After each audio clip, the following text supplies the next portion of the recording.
Assalamualaikum warahmatullahi wabarakatuh. Baiklah Bapak dan teman-teman, izinkan kami dari kelompok 3 untuk mempresentasikan hasil diskusi kami terkait sistem pendidikan tradisional di madrasah.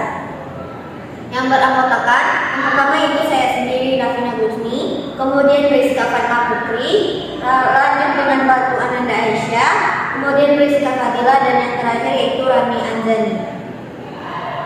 Baiklah, pada pembahasan kali ini kami akan membahas beberapa poin. Yang pertama yaitu sistem pendidikan tradisional madrasah, kemudian kurikulum pendidikan madrasah, dilanjutkan dengan metode pengajarannya, lalu peran madrasah dalam masyarakat dan nilai-nilai budaya yang ditanamkan di madrasah. Baiklah, untuk materi pertama akan disampaikan oleh Rizka Fadila. Kepada Rizka dipersilakan. Baiklah, terima kasih moderator. Saya akan mempresentasikan materi yang pertama yaitu sistem pendidikan tradisional madrasah. Madrasah adalah tanggung jawab pemerintah baik mengenai guru-guru, alat maupun buku-buku pelajaran. Yang apabila madrasah memenuhi persyaratan dibutuhkan untuk menjadi madrasah. Madrasah menampung murid-murid yang berumur antara 6 sampai 14 tahun. Tujuan dari madrasah adalah untuk mempersiapkan murid untuk dapat hidup mandiri dan mencari nafkah, terutama dalam lapangan ekonomi, industri, dan transmigrasi. Masa lama belajar di madrasah yaitu 8 tahun. Madrasah baru berhasil mendapatkan status disamakan dengan sekolah umum dan setingkat diawali dengan terbitnya surat keputusan bersama SKB 3 Menteri, yakni Menteri Agama, Menteri Pendidikan Nasional, dan Menteri Pendidikan Dalam Negeri. Pada tanggal 24 Maret 1979 yang menegakkan bahwa kedudukan madrasah sama dengan sejajar dengan sekolah normal lainnya. Sekian dari saya, silakan kepada moderator. Terima kasih kepada Rizka Fadila. Selanjutnya materi selanjutnya akan dijelaskan oleh Ratu Ananda Aisyah. Baik, terima kasih moderator. Saya akan memaparkan materi tentang kurikulum pendidikan madrasah. Hasil dari surat keputusan bersama atau SKB 3 Menteri tahun 1975 terjadinya perubahan pada status madrasah. Perubahan madrasah pada SKB 3 Menteri yaitu berkaitan dengan kurikulum. Pesan SKB mewajibkan madrasah memasukkan kurikulum pendidikan pada sekolah umum kepada kurikulum madrasah. Kurikulum madrasah adalah campuran dari kurikulum sekolah umum dan kurikulum madrasah sebagai ganda lembaga.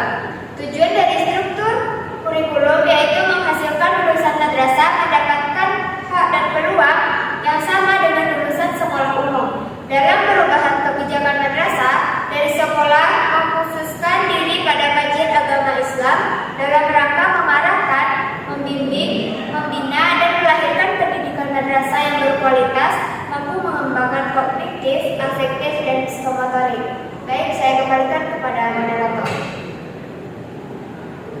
Baiklah, terima kasih kepada Ratu Ananda Aisyah. Materi selanjutnya akan dijelaskan oleh Rizka Fatma Putri. Baiklah, terima kasih kepada moderator. Saya akan menjelaskan materi terkait metode pengajaran dan peran madrasah dalam masyarakat. Metode pengajaran.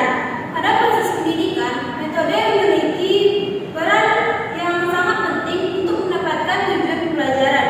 Hal ini karena metode sebagai sarana untuk menyampaikan materi pelajaran yang terstruktur pada kurikulum pendidikan. Apabila metode tidak ada, maka pembelajaran tidak bisa berjalan dengan efektif dan efisien. Ada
kehadiran Tuhan Anda, Aisyah. Baik, terima kasih kepada moderator. Saya akan memaparkan materi tentang nilai-nilai budaya yang ditanamkan di madrasah.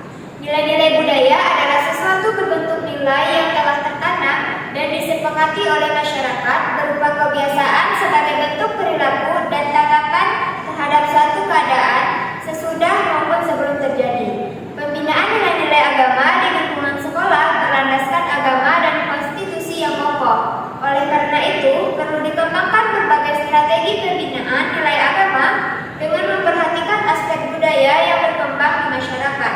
Budaya keagamaan seperti berdoa di masyarakat tidak hanya membaca Al-Quran, tetapi juga budaya 3S, salam, sapa, senyum, etos kerja, tertib, disiplin, jujur, adil, toleransi, empati, kebersihan dan keindahan lingkungan sekolah, tanggung jawab pelaksanaan pekerjaan, dan lainnya merupakan budaya religius yang diwujudkan melalui keteladanan, kemahiran, dan informalisasi. Baik, saya kembalikan kepada moderator.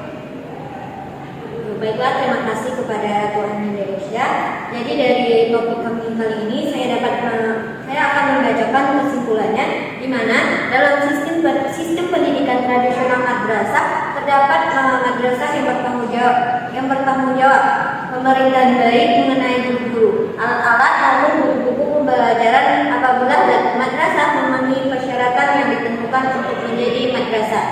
Perubahan kurikulum pendidikan madrasah mengarah pada suatu rekulturisasi dan reformulasi kurikulum madrasah berupa masukan pada mata pelajaran umum dalam cakupan yang lebih besar dan sedikit dalam mata pelajaran agama, serta terdapat beberapa metode pengajaran sebagai sarana untuk menyampaikan materi pembelajaran yang terstruktur pada kurikulum pendidikan. Beberapa metode itu cocok untuk dikembangkan dalam membentuk anak didik yang sesuai dengan tujuan pendidikan Islam yang membentuk kepribadian yang utuh lahir dan batin.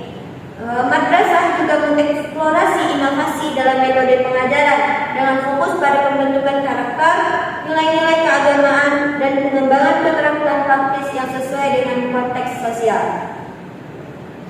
Baiklah, mungkin sekian hasil presentasi kami terkait sistem pendidikan tradisional di madrasah. Terlebih dan terkurang kami mohon maaf. Kami akhiri dengan membacakan Assalamualaikum warahmatullahi wabarakatuh.